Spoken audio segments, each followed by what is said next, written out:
Харийн нутагта алга авсран суугаа халуунцд монголчуудынхаа өмнөөс төлөөлөл болон өөрийнхөө дотроо бодож явдаг зүйлийг хэлэх гэсэн юм аа. Юуны өмнө танаас би танаас нэг асуулт асууя. Ямар асуулт вэ гэхээр та Олимпийн давцанд намирах алтан соён будалбайг хэдэн удаа харж байсан бэ? Магадгүй олон удаа харж байсан баг.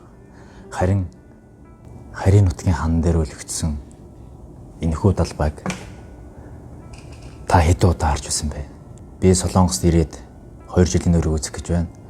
Энд ирээд нутгаасаа хол хүний газар хэцүү, мэдээж хэцүү санагдсан. Сүүл рүүгээ тасаад ирэхээр тэр хэцүү биш. Дэсгээс аргагүй тийм зүйл байдгийг бас мэдэрсэн. Тэгээд энэхүү хүний газрын зовлон жаргалыг Монголд байгаа магадгүй таны хайртай хэн нэгэн гадаадад амьдарч сурч байдаг бол та анхаарлаа наашин түр хандуулаач. Солонгост би анх ирэхдээ энэ далбайтай хамт ирсэн. Би ганцаараа ирээгүй. Энэ далбай маань хайртай аав ээж, ах トゥ у, найз нөхөд, хайртай бүх нийгмийн шингээгээд жижигхэн чундаам дотор багтаад тэр чундаам дотор эх орон маань тэр чигтээ энэ далбаанд шингээд багтаад ирсэн байт юм.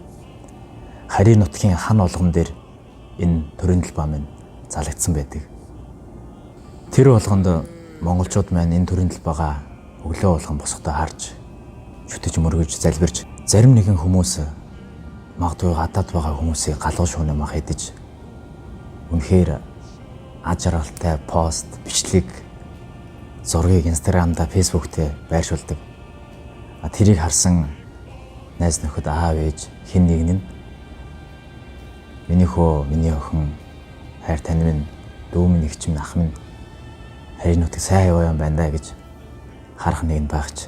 Яг үнэндээ гэж танд хэлэхэд тэр сайхан пост, бичлэг, тэр сайхан зургийн ард яг ямар үйл явдал болдог вэ гэхээр би танд чин үнэн шударгаар хэлье. Магадгүй миний хэлж ярьж байгаа зүйл тантай таны үзэл бодлоо зөрчилж магадгүй. Тэр аж аргалтай бичлэгүүдийн зургуудын ард ямар харийн нутагт байгаа хүмүүсийн амьдралыг би аав ээж хайртай хүмүүсийн санааг нь зовоохгүй гэсэндээ сайхан зураг пост хийдэгч. Ясам дээрээ тэр хүмүүс маань эх орноо санаж битгэрч хайртай хэн нэгний санаж хүүтэн хүнжилд янзхандаа нулимстай олон шөнөдөө үтсэн баха. Өөрийнхөө үзэл бодлыг энэхүү бичлэгээр илэрхийлье. Атгсан шахаа шиг хэдхэн цөөхөн монголчууд талд магадгүй эх орноо санаалцаад ичээ аваа санаалцаа сууж байгаа хаа. Харийн нутагт байгаа хэн нэгнээ нэг удаа ч гэсэн залгаад хідэн цаас байна уу гэхээсээ илүүгээр миний дөө, миний найз, ах минь, эгч минь, аав минь, ээж минь хэр байна да гэж доторх сэтгэлийн нэг бодлоод үзээч.